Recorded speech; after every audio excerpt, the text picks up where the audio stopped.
So I'm Dawood. I'll be giving a talk about building robust applications with unreliable LLMs. A little intro about me is I am one of the 4 co-founders of Gradio. It's pronounced Gradio, by the way. I know some people say Gradio.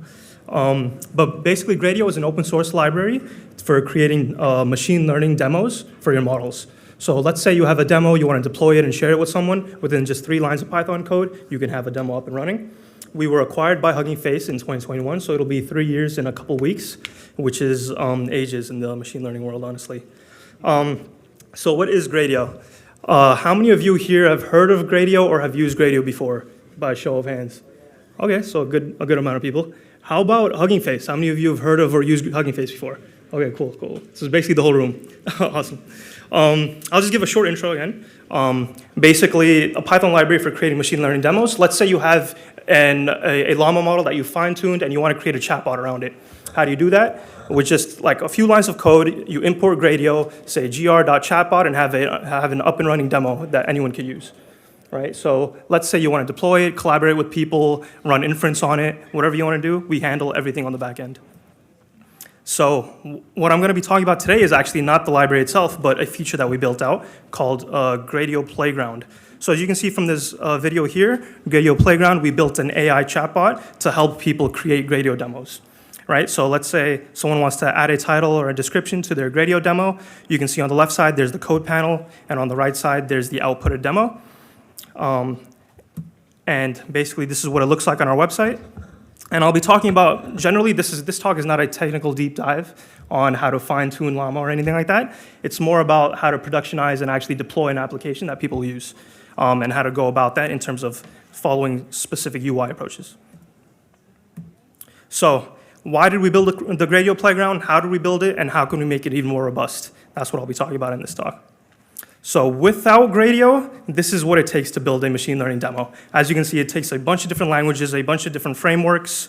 If you want to build an interactive user interface, you have to know a lot of front-end code, HTML, JavaScript, CSS. If you want to containerize it and deploy it, there's Docker, AWS, different infrastructures. You have to write documentation for it. You have to monitor API usage and everything. Gradio obfuscates all of that, basically. That library handles everything for you. So all you have to worry about is training your model and then deploying it with Gradio. Right, easy enough. We've had over 6 million monthly downloads on PyPy, so a lot of people are using Gradio, but this comes with some unique problems. We have over 400,000 Gradio apps on Hugging Face as well, and we have a bunch of documentation on our website, right? So we document every single component about Gradio, how to deploy it, all the different integrations, all the different collaborations we do with every library. Since we're model agnostic, you can use it with any library, any inference API providers, for Ebis, for example. So that comes with a lot of different documentation. And the problem is no one reads docs anymore, all right?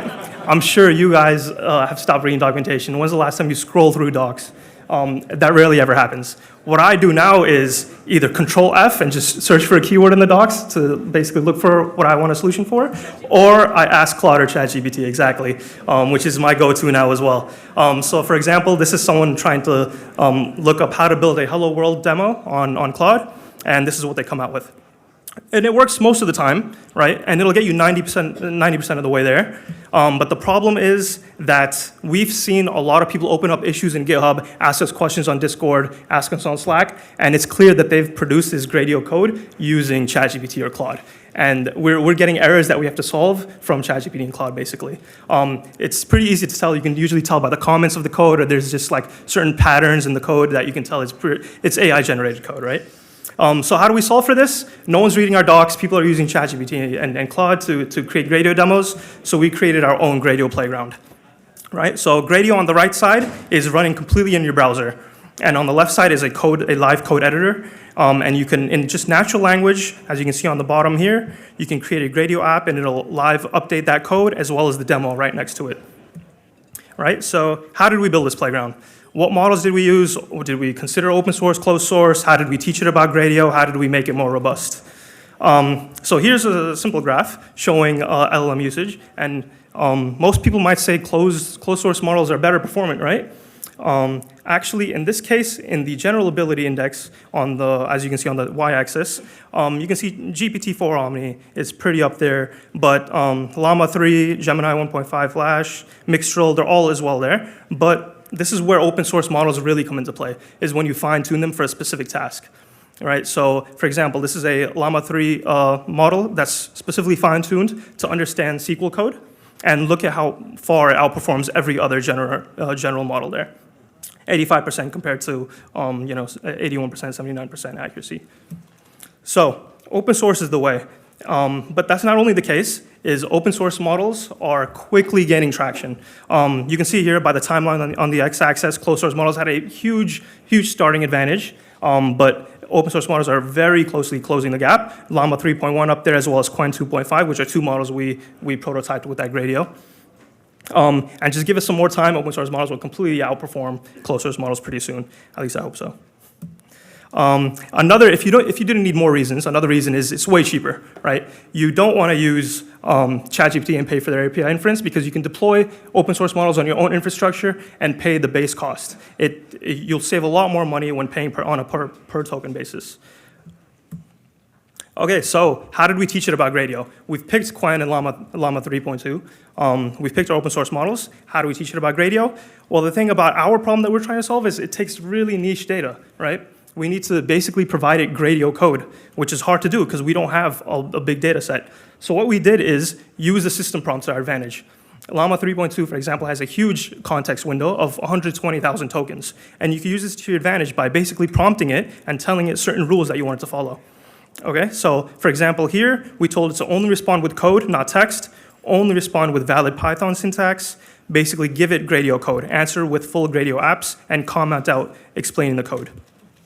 And now what else did we add to this? We added a bunch of our Gradio demos. So we provided it a bunch of samples of Gradio code and working Gradio code. And we also provided it all the class and function signatures in the library. Okay, so again, this is a huge context window. We use that to our advantage and provide all of the documentation from our library.